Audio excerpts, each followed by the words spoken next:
కాకుండానే బయటికి రాగలను. పాపం నువ్వే ఆ గల్లీ రౌడీతో పెట్టుకున్నావని తెలిస్తే మీ ఆయన ఏమంటాడు అని భయపడుతున్నావు. ఇప్పుడు వాణ్ణి మర్డర్ చేయించావని తెలిస్తే సార్ సార్ ఏం మాట్లాడుతున్నారు సార్? ఇది చాలా అన్యాయం సార్. నేను చేయని తప్పుకి నన్ను ఇరికించి ఆ దేవుడు మిమ్మల్ని చూస్తూ ఊరుకోడు సార్.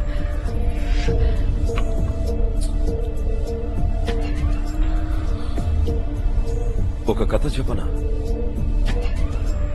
అనగనగా ఒక అడవిలో తపస్సు చేసుకుంటున్న ఒక సాధువుని ఒక సింహం వెంబడించింది.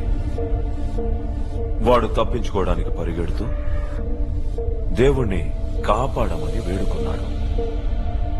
కాని ఆ సింహం వాణ్ణి మింగేసింది.